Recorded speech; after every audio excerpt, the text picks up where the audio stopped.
Gentlemen, we went over the rules in the dressing room. I want to remind you both to protect yourself and obey my commands. God bless you both. Touch up now. Emmanuel Navarrete won the world title on December 8th of 2018. He did so with a unanimous decision win against Isaac Dogpay, and he did it on a big stage. He was the co-feature for Vasily Lomachenko, Jose Pedraza, and he put forth pressure on Dogpay, and he really roughed him up late. He doesn't mind making a fight, a real hardened fight. He gets after it. This is a guy who had a rare 4-week turnaround for a world championship. He fought for a world title, defending a world title on August 17th, and then turned right around and fought also on a Tyson Fury undercard on September 14th. What is this, the 1950s over here with Navarrete? I love this guy, Lennox, with his attitude of wanting to be in there and simply fight. And he's a knockout puncher as well. He throws some great punches. I was watching his last couple fights. He moves well, good ring generalship, and a good fighter. Yeah, Navarrete likes to get you with volume. He'll put pressure on you with his feet, get in range, and let those shots go. And to Joe's point, yes, he's a throwback. Fighters don't fight like that anymore. They go to the gym for 8 to 10 and 12 weeks to get in shape. Navarrete fights to stay in shape, and there's a difference. Fighting to stay in shape. It's funny, there are world champions in this modern era of the sport. You see them fight once a year, often twice a year. Now, obviously, the money becomes huge at a world championship level where you can get away with that. Then there's the wear and tear, but this is a guy who just wants to ply his craft. And there's a place for that, Joe. You get to a certain point where the training camps are harder, they're longer, the fights are tougher. You don't need to be fighting 3 and 4 times a year, you know, unless you've not taken punishment in those fights. But in most cases, when you're fighting at the highest level, 2, maybe 3 times a year is probably the right antidote. Of course, the two of you came to that point in your career where you made a certain decision, both retiring as world champions off of wins.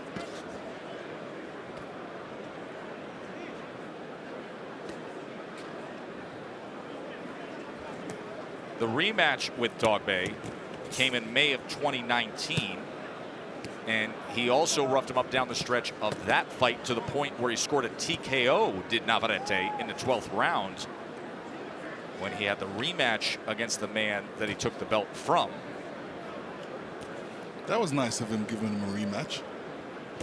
Well, the outcome wasn't nice. No, the outcome was brutal for Dogpay. Of course, we have the ultimate rematch tonight with Wilder and Fury, the first rematch in heavyweight history between undefeated world champions. Santisma is also a guy who he rarely takes a step backwards. He doesn't mind fighting. He's a two-fisted fighter who likes to hit the body when given the opportunity. He's yet to find his range, so he hasn't thrown very many punches at this point. You know, he said he wants to knock out Navarrete. He's got to get to him first.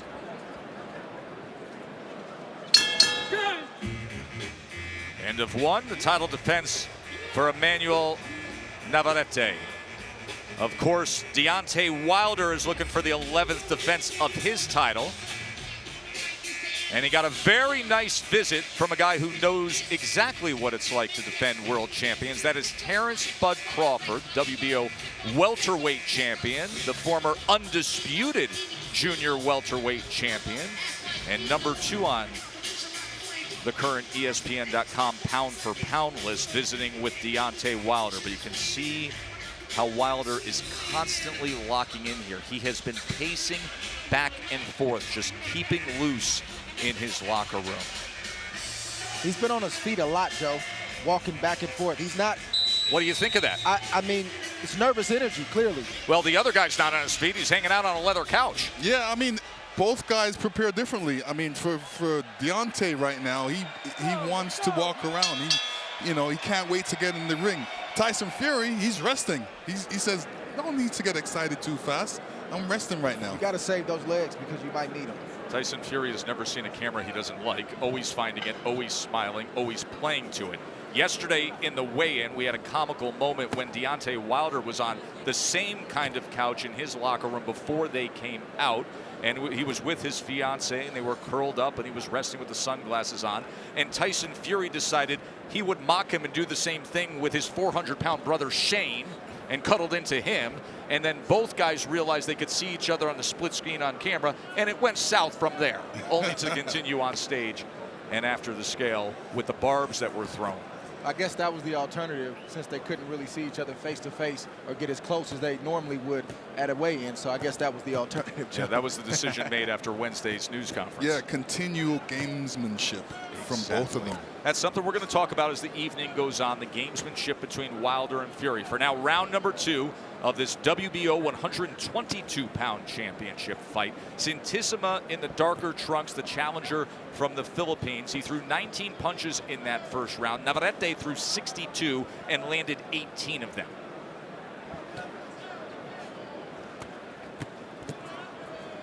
.29% connect percentage for Navarrete.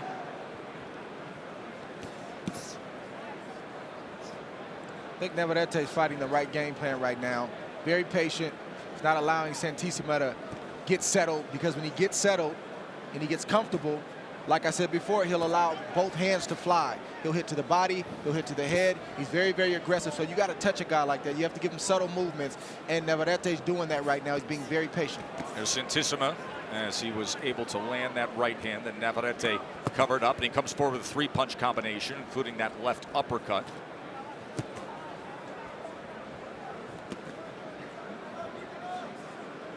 Classic move from Navarrete right there is to lean to the left, show the left uppercut, but really throw a right hand. And Navarrete doesn't have to really go looking for Santisma. Santisma is coming after him. You know, he wants to get close. He wants to be able to throw punches and wants to be able to connect with those punches as well.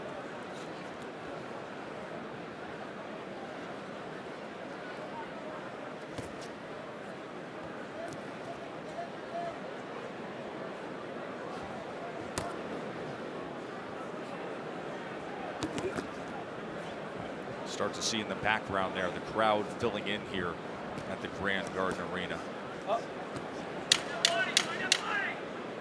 Show you all the celebrities as they make their entrance a little later on prior to the heavyweight championship fight. Navarrete with the jab here. Closing moments of round 2. And of course, we will constantly monitor everything that is going on in the locker rooms with the undefeated heavyweight champions. And right now you're getting a really good look as to how the wraps are going on. The most brutal hand in boxing, the right hand of Deontay Wilder. You see that layer of pads being put on the knuckles, and Wilder so attentive as to every move being put forth, and it's being put forth by Mark Breland, former Olympic medalist and world champion himself. Meanwhile, you see the Kronk t-shirt overlooking there with a member of the Nevada State Athletic Commission. As is always allowed, a member of the opposing camp can watch how the hands are being wrapped. And that is Andy Lee, who is the cousin of Tyson Fury, himself a former world champion as a middleweight. He is a longtime Kronk fighter, and it was Andy Lee, who was first in Detroit training nearly a decade ago, who invited Tyson to come over. That's when Manny Stewart was still in his prime, prior to his illness. They spent time together with Sugar Hill Stewart, who now trains Tyson Fury.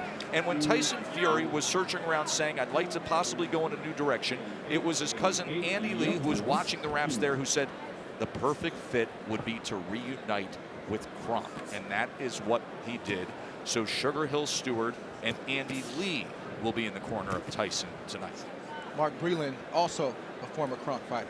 Yeah, Mark Breland, by the way, a great fighter back in the day, both as an amateur and as a pro, and he has been a critical part of the success of Deontay Wilder, along with his longtime trainer from there in Tuscaloosa, Alabama, J.D.'s. That has been an unbreakable bond for years for Wilder. A body punch comes in from the champion Navarrete. Round number 3 here. Santisma felt that left hook to the body right there. He took a walk around the park to get a break. and Navarrete noticed it. Navarrete finding some confidence coming forward here in round number 3. Body punches, he's been able to land 14%. That left hand hit the mark moments ago. I like Navarrete right now. You know what he's doing. He's keeping the distance. He's being first. That means he's throwing the first punches. He's not waiting, and he's not in one standing position. He's moving around. He's being a little bit elusive. He's not being a standard target, and he's looking for his openings. We talked about Imam earlier in the night, not giving different looks, doing the same thing over and over. And like you mentioned, Champ, Navarrete's given so many different looks, and it's hard to get settled. It's hard to know what he's going to do. He shows you one thing, and he does another. You think he's throwing the left, he throws the right. The next thing you know, you're in a shootout with him, and then he's back on the outside using his reach. I love what he's doing. I don't think he gets enough credit for his nuance, for his skill, and for his boxing IQ. Yeah, and he's throwing these punches at distance. He's not going in real close to throw these uppercuts. He's throwing these uppercuts from far. And that's really a no-no in the boxing game when you're being taught, but it works for him, and he's perfected it. Yes, it is. Usually guys come back with a good right hand after a guy throws an uppercut, but it's not easy to hit Navarrete with a right hand.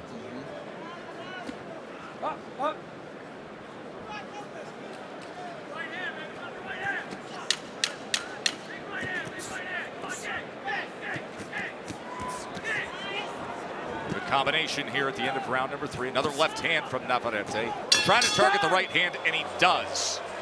Special night here in Vegas, as we have been spending the week at the MGM Grand. And there it is, where all the action is taking place, just behind that legendary casino hotel, Wilder Fury 2. By the way, they can now confirm that what is happening here tonight is breaking the record for a live gate of heavyweight boxing in the state of Nevada. They do not have the final tally yet, but they do know that they have now passed the mark of Lennox Lewis, Evander Holyfield's rematch in 1999.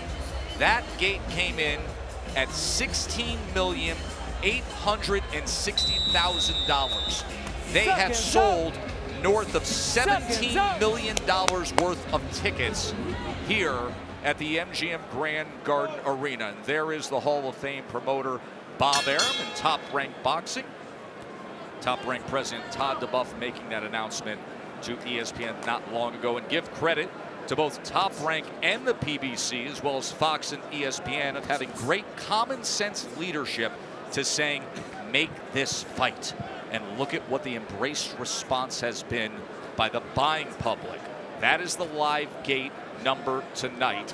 It will be number 1 in the history of heavyweight boxing live gate in the state of Nevada. Of course, we will get those final numbers in the coming days, but it is going to be north of 17 million just inside the arena alone. That's great news. Although they broke You happy about that? although they broke my record, You happy about that? I'm happy. I'm happy. Lennox Lewis, it shows great promotion and social media. Lennox, you are connected with history every which way, because your fight against Evander Holyfield that had the record for live gate, that was only the 2nd heavyweight championship rematch in history after a draw. Now comes number 3 in the history of the division tonight. Let me tell you, records are there to be broken. So there you go. Well, you had some of the greatest, and we're happy to have you here ringside on our broadcast team. Former undisputed heavyweight champion, who will see the crowning of the guy who will be considered the heavyweight champion tonight, who will remain undefeated between Wilder and Fury.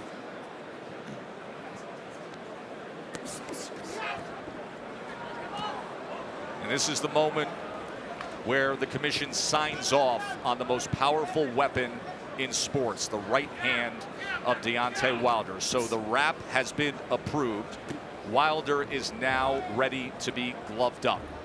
Nevada State Athletic Commission has signed off on the wrap on that right hand. Andy Lee, who was monitoring the wrapping of Wilder's right hand for Team Fury. Whoa. No objection, and look at Santisma. as he comes forward here in round 4 against the world champion Navarrete, who is ready to respond. So it's like I said, now you're in a shootout all of a sudden. So you see Navarrete boxing and using his skill, and all of a sudden you're in a shootout. It's hard to get mentally settled when you're facing Navarrete. Stop.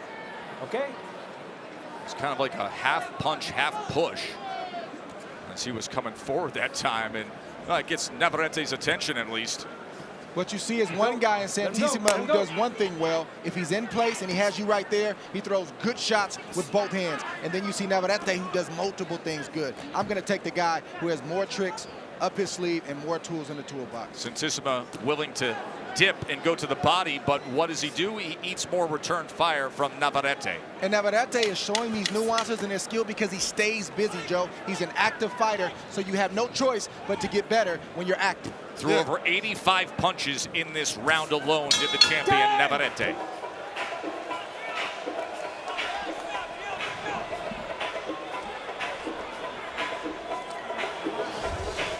And you see Navarrete coming in with his combinations. A little bit of off balance when he's throwing that hook. Gets caught with a great left hook by Santum. Hit him in the neck. Yeah, hit him in the neck.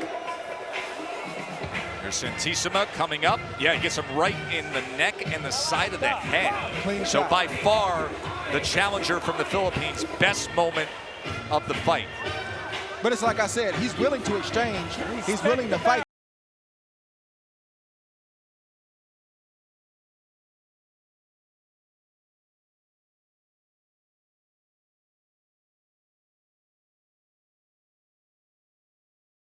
Two-pound title on the line here. Our first world championship fight tonight. Joe Tessitore, Andre Ward, Lennox Lewis with you ringside. We will take it all the way through the evening to Wilder and Fury. Max Kellerman and Brian Kenny up top with Sean Porter and Tim Bradley. The former welterweight champions, Bernardo Asuno, our ringside reporter, and thrilled to have Kate Abdo and Mark Kriegel providing commentary. And our unofficial scorer ringside is Larry Hazard Sr., who has this 39-37 in favor of the champion Navarrete.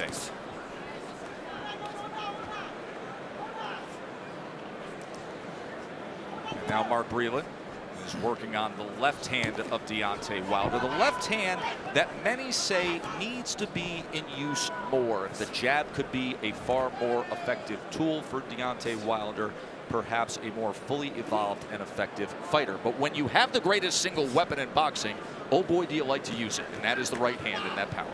Oh yeah, and you know, Deontay's got a great right hand. Everybody's looking for that right hand, but I know there's a left hook in there. There's an uppercut in there that, you know, a lot of people don't know about. And I'm sure that he wants to bring that out in this fight. So as Wilder gets wrapped, Tyson Fury sits back and is still relaxing, flanked by his wife Paris and his family, his brothers. Hands free. Let him go. Watching along, see if Emmanuel Navarrete can come up with another title defense here. Santisma did have his moments in the last round, but it's been the constant work rate of Navarrete that has been controlling the action as he lunges ahead with a series of right hands. Turns southpaw for a moment. That is not a knockdown there. But look at the work rate tallied by CompuBox. Navarrete has thrown 375 punches, and now he's landed 120. Opened up that time, and filling the spot was a left hook from the Filipino Santisma, and it doesn't even stop Navarrete at all. He just keeps punching. Wide-ranging right hand, and now Navarrete is on the attack here in round number 5. He is backing up Santisma. Navarrete clubbing, touching him time and again. Left uppercut, right uppercut, body shot comes in. Look for that left hook to the body. Santisma has taken the headshots pretty well, but the shot he hasn't taken well is the left hook to the liver from Navarrete. This is great work rate here of the volume punching attack and the aggression of Emmanuel Navarrete. He is a fan-friendly fighter, and now wrapping up is Santisma. Santisma is a little bit tired. He needs to really, you know, weather the storm and then come back with a combination of his own. This has been a dominating 5th round from Emmanuel Navarrete.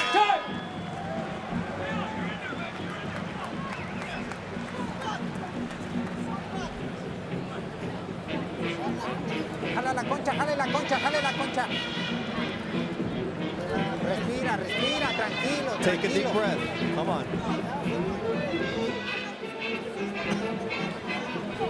No te presiones, I need you to keep pressuring him. Un agua. Give me some You water. okay? You okay? Protector. Give me the protector. I gotta knock him out here. Don't pressure yourself. No, man, he's done.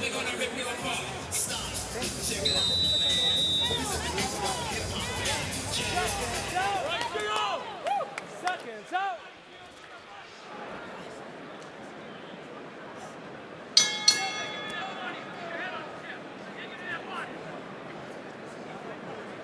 So after that big round, let's see what Navarrete offers up here. Round number 6 of our world title fight. Navarrete, he's sensing it a little bit more. He feels that he's got everything in hand and he wants to take him out in this round. Navarrete's probably going to take half of this round off, and then you're going to see him crank it back up. Santisma is still trying to recover from what happened the last round, so he's not taking advantage of Navarrete taking this part of the round off. It's a silent agreement taking place right now. If you're going to rest, I'm going to rest. In the corner, they're quite concerned about how Joe Santisma is feeling right now. So they really have an eye on him. Make sure that Navarrete does not hurt him here. In that 5th round, Navarrete landed 47 punches. Santisma threw just 34 punches. That was utter domination in that 5th round by the champ. I think if Navarrete gets it done inside the distance, it's going to be from the left hook to the body. I think it's going to be by a whole bunch of combinations at once. You know, he's shown that he can throw a lot of different varieties of punches, and this is what he's done, and they're getting through.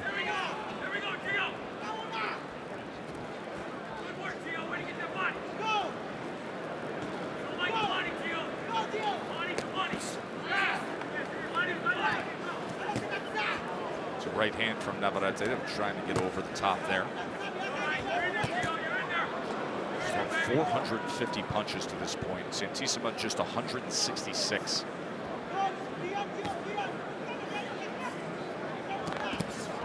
Comes to the inside. Santisma tried to time something, and now Santisma goes to the body, and there's a left hook upstairs from Navarrete.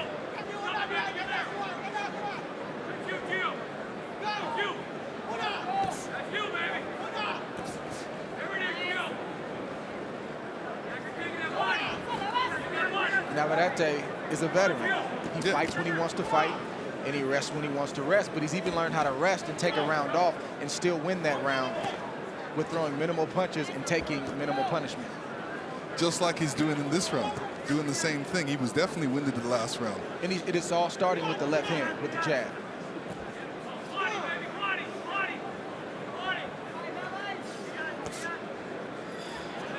Navarrete would be a good case study for Fandora.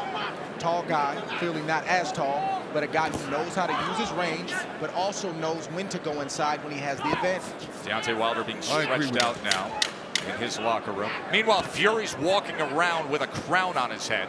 I think they're going through which crown do you prefer? He's in street clothes. Is he going to get it's incredible. One guy is already have his hands wrapped. He's stretching out. The other guy is still in his bespoke suit deciding which crown he's going to wear.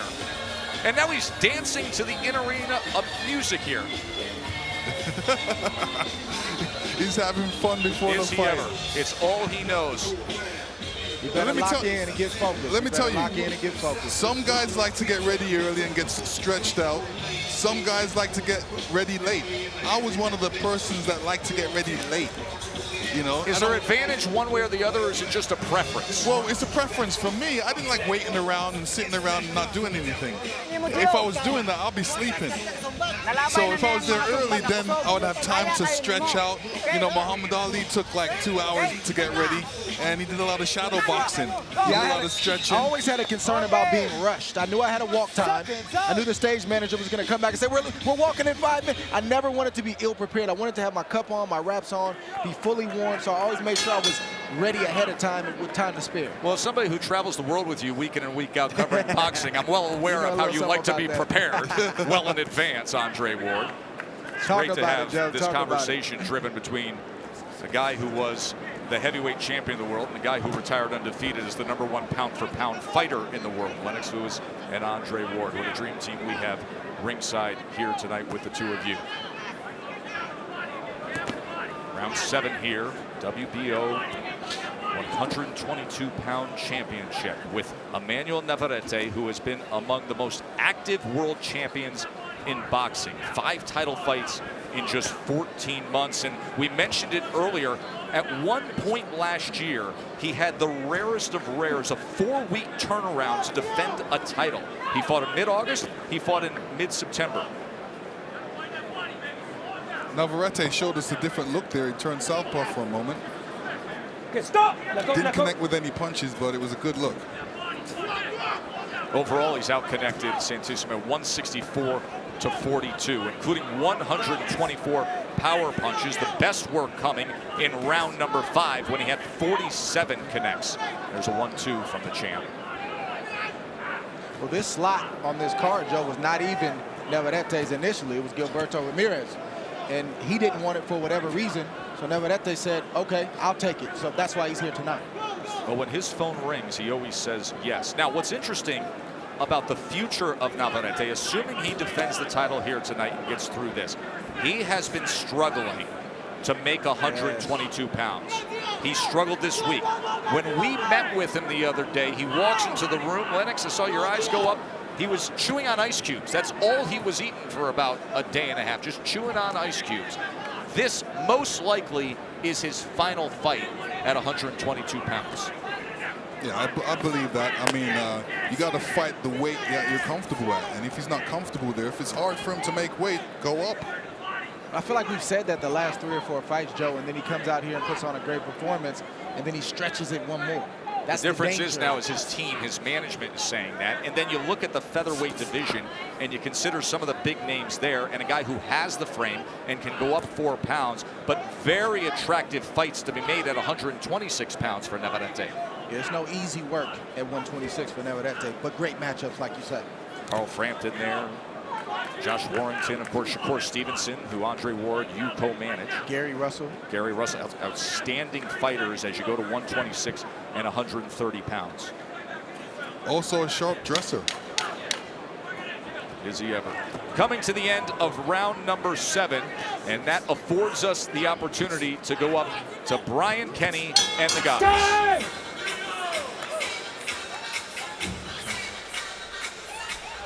It is fascinating, Tim, that these guys are so vastly different, including tonight. Deontay Wilder is prowling. He's serious. And Tyson Fury couldn't be any looser. He's in there dancing. He's got the crown on. What do you make of it? I'm going to tell you something about that looseness of Tyson Fury. He was loose in his last fight against Otto Wallin. And it wasn't a good thing for him. It wasn't a good look. He came out, he was careless. He got the big gash over his eye. He looked okay, subpar performance. But I love the temperament of Deontay Wilder. Serious, Tim, focused, I disagree. determined. I disagree. Okay, that's fine. Listen, I love that. you see, at the end of the day, you gotta love what you do. Why would I hide my love for what I'm doing?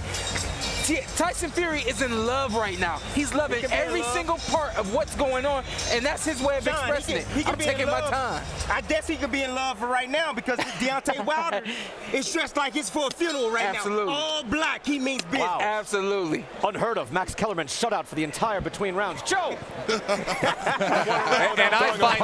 I find that greatly disappointing, so I'd love to hear what Max has to say. Max, what say you?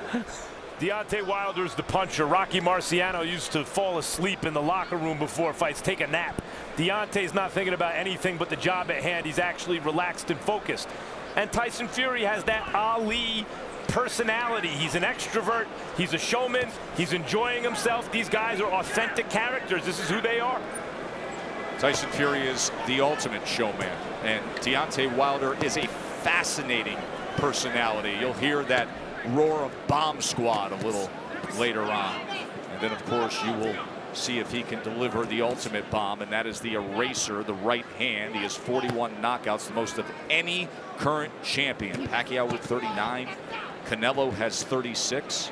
Here we are in round number 8.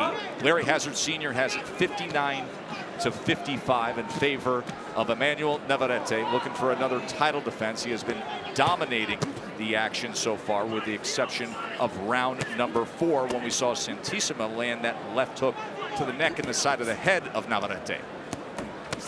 Not to take away from this fight, Joe, but the more that this arena starts to fill up, you start to feel the suspense and the anticipation of the main event. It's tangible. You feel it in the air that we have a big mega fight on our hands tonight. Well, let's add that up the right way there as we include round 7 there. I just took a glance at 69-64 with Larry Hazard Sr.'s score there. You're absolutely right, Dre. You can sense it, and you can sense it building all week long.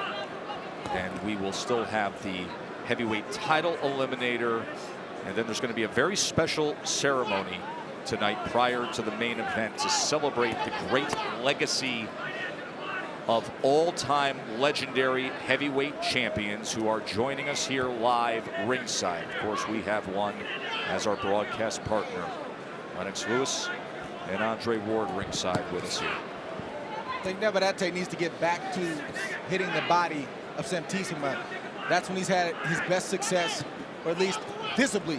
He's hurt Santisma with headshots, but the left hooks to the body are that's what's jumped out at me the most, and I think he needs to get back there to try to get the stoppage win tonight. Well, he also has to watch out for Santisma. Yeah.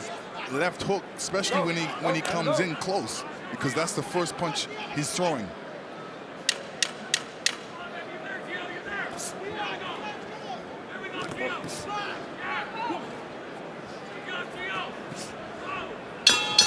End of 8. Navarrete remains in control. The world champion from Mexico City, just 24 years old. Sí, ya vi, güey. Pero, güey, ya agarraste tu lucha. Amigo. Ahí nomás. I want to take you to Tyson Fury's locker room and show you what just happened moments ago. Remember, he was having fun. We didn't see the hand wraps. Watch what happens here as you see a member of Team Fury going up to put a towel over our lockdown camera where we can monitor him with, as has often been the case. And instead, he says, you know what I'm going to do? I'll just pull the plug. So that is it. Yeah, I mean, they have darkened the camera there and flipped the switch and pulled the plug for Team Fury. So now I guess it is time to get serious. Yeah. All the joking is done. That's that switch I told you about earlier. The great ones know how to turn it on and turn it off. well, I used to not allow a camera in my dressing room. Didn't want people to know what I was up to. Here's what I find fascinating, speaking of not allowing cameras. Tyson Fury is very media friendly. He loves giving interviews. He loves giving access, with the exception of during this camp, he did not allow access for his sparring. Nobody has any film footage or video footage or any reports on what was happening in sparring with Tyson Fury. Yeah, I understand it. I respect it.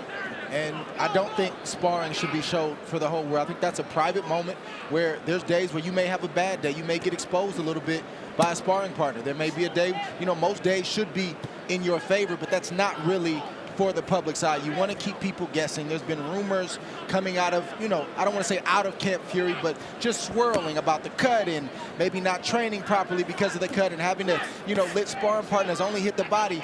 He's keeping Deontay Wilder guessing. What you don't know, you have to wonder about. So I think it's a great strategy, and I think it's a good thing for Team Fury. Yeah, I mean, you got to be able to turn it on and turn it off. And then if you're in there sparring, obviously you're working on certain stuff that you don't want to make the other team aware of. So I understand that completely. Nothing wrong with what Tyson Fury did for this training camp. I said Navarrete took was taking a round off maybe 2 or 3 rounds ago, but I think he's taken off the last 2 or 3 rounds. I think he needs to get back to what was working, the jab, the combinations to the head with the hard shots to the body. Because Santisma has basically conceded to do whatever it is that Navarrete wants to do. Navarrete, and you haven't noticed, but has turned to southpaw a couple times and threw a right jab and been successful with it. And he switches from right-handed to left-handed seamlessly. He does. On the attack, if it's there, he'll take it. He has no problem with making that transition orthodox to southpaw in motion based on how the punches are coming. It's not by the book, but it works for him.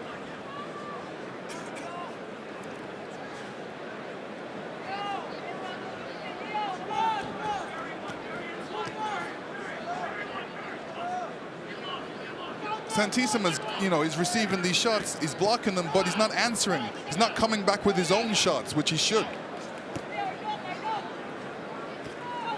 He's waiting for that perfect time to throw that perfect punch. Sometimes it's not there.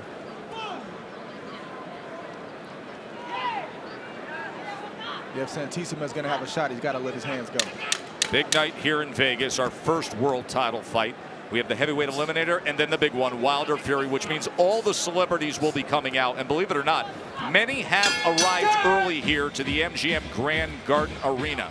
Got scissors ready? That includes the royal couple of sports entertainment from the WWE. Triple H and Stephanie McMahon making their way in. They are huge supporters of Tyson Fury as he headlines a major pay-per-view. There is Gordon Ramsay, the Brit celebrity chef, who also is a big fan of Fury. He's a massive boxing fan. Michael J. Fox has made his way to take his seat ringside in anticipation of the heavyweight championship.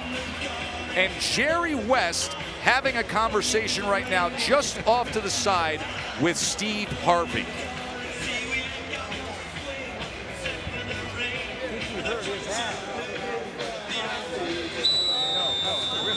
There will be sports celebrities making their way in moments. We have actors from Game of Thrones. We have boxing luminaries, NBA players, NFL players.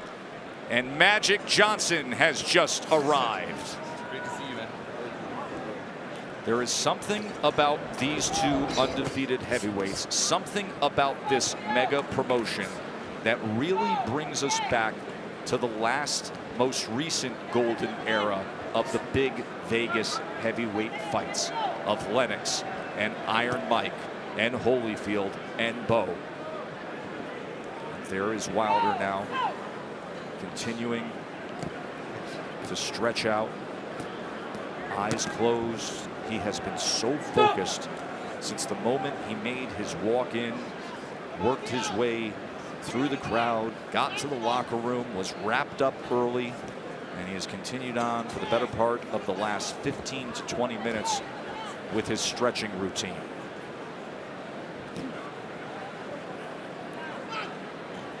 And Joe, speaking of hand wraps, if you see Navarrete shaking that right hand, it's not particularly injured, but his cornerman Pedro Navarrete told me the hand wrap was loose, and that's why he's not able to flick it the way he usually does. And that's the last thing that a fighter wants to feel, is that the wrap isn't the way he prefers it. Yeah, I've never heard of a wrap being too loose. I've certainly heard of a wrap being too tight. Yes. This is the first for me. Yeah, I mean, if the wrap's too tight, then as the fight goes on, it loosens up. And if a wrap's too loose, I guess as the fight goes on, it loosens up. What does that do in terms of just your overall feel, your overall comfort as a fighter when you say to yourself, this isn't the way it's supposed to be? Something's off with the way this wrap is. And now you see him going southpaw. So the right hand is now his lead jab hand. As he turns southpaw, goes back to orthodox, of course, and gets a combination. But he has been switching stances a bit here. Yeah, and now a combination on the inside. And you can see the tape is actually loose on Santisma. Some good work here in round number 10 by Navarrete. He needs to finish to the body. Head shots are good, but he needs to finish downstairs with that left hook to the body, just like that. Look at this attack by Navarrete, and every so often Santisma is trying to place a punch between punches, but it has been a tidal wave of offense here in round number 10 all of a sudden from Navarrete. And I say that because Santisma can take a good headshot. Sometimes guys can take it to the head all night long, but sometimes they can't take it to the body. The only shot that Santisma reacts from is the left hook to the liver. You're right, and you know it's affected him. It's affected him in the way that he's, you know, he wants to hold right now because he he's covers tired. up every time. Yeah. That was a desperate right hand from Santisma right there. That was a big 10th round from Navarrete. Through 90+ punches. Acá, vaquero. ¿Cómo anda? Respira, respira. Respira. No te desesperes, este estuvo chingón. Así ya no quiere, güey, ya no quiere, güey. Well, Bernardo discussed the issue with the wraps on the right hand, and you can see him shaking, almost trying to reset that right hand. And then pushing the top of the glove as if to get it more secure. So clearly discomfort with the way that right hand wrap is holding on. Well, you know, sometimes, in some cases, you know, when you see a guy shaking his hand, you figure that he hurt his hand. Correct. So, you know, maybe he might have hurt his hand that he doesn't really want anybody to know. Now, the report that was given to Bernardo as soon as that it's an issue with the wrap, but perhaps they're not giving it fully here, and perhaps there is an injury, but clearly affected. Yeah, I mean, to your point last round, how does it feel? It's a nuisance. It's annoying. You want everything to be right when you're in a boxing ring. So to feel a wrap loose, and again, I've never heard of this. I normally hear about a wrap being too tight. But either way, it's something that's not right. It's annoying. But if there's no pain there, Navarrete has to buckle down and close the show and not worry about the right hand.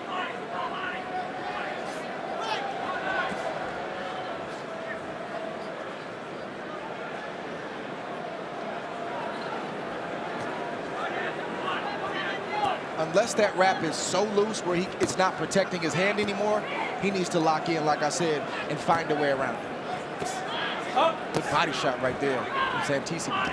There have been times where Santisma has found just enough of a crevice between punches, and now he tries to come over the top with the right hand, just missed there. That was blocked away from Navarrete.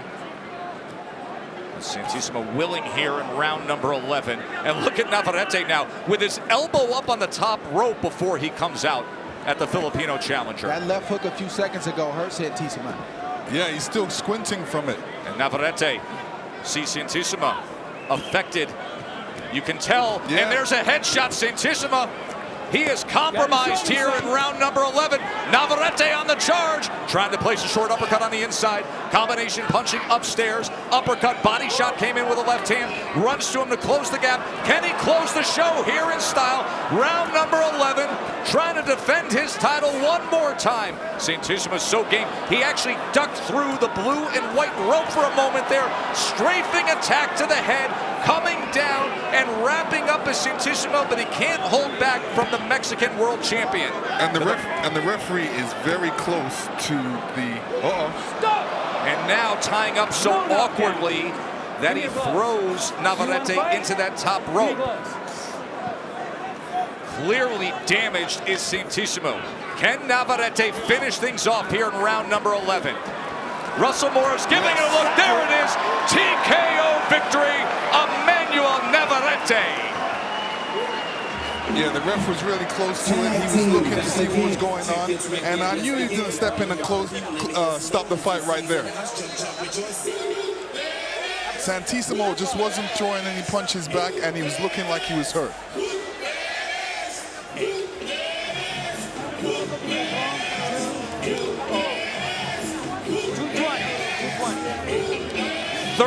First win, 27th knockout.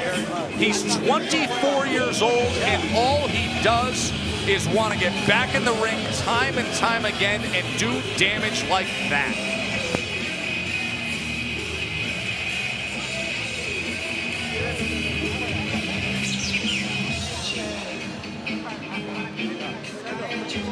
The numbers were extraordinary. Absolutely extraordinary.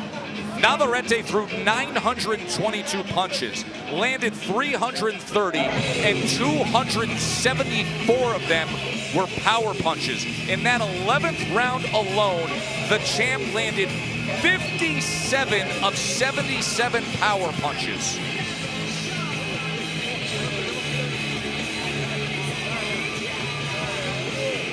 What a way to close the show.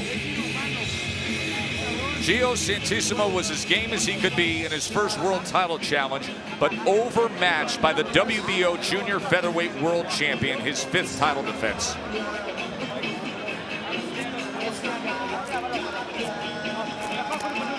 See the blood coming from the nose of Santisma. A reminder, we are going to have our heavyweight title eliminator with Charles Martin and Gerald Washington. We will give you constant coverage of the events going on in the locker rooms with Deontay Wilder and Tyson Fury. Get the reports there. The special presentation of the heavyweight legends, and then the ring walks for Wilder Fury. We're only one fight away now from the heavyweight championship of the world between the undefeated heavyweights. All right, guys, let's take you through with the shot that started it all from Emmanuel Navarrete. This is where all the trouble started for Santisma. The body shot, the head shot right there is what really had him going. And Navarrete does what Navarrete does. He doesn't look for one shot. He wants to hit you anywhere on your person, anywhere on your body. Uppercuts, straight rights. He pushes you back when you try to hold. That's discouraging. That drains you. And then the end of the fight, Lennox. Yeah, Navarrete it's just a volume of punches. Santisma couldn't get away from it, and the referee stepped in and stopped the fight. Good stoppage for more. For the official particulars, here's Jimmy Lennon Jr. Ladies and gentlemen, we have the time of 2 minutes, 20 seconds of round number 11. Our referee in charge, Russell Mora, stops the contest. He is the winner by way of knockout and still the WBO Junior Featherweight Champion of the world. Well, El Vaquero Navarrete. And perhaps that's the last time he's ever introduced as a junior featherweight. He's been struggling to make weight. What a showstopper he continues to be.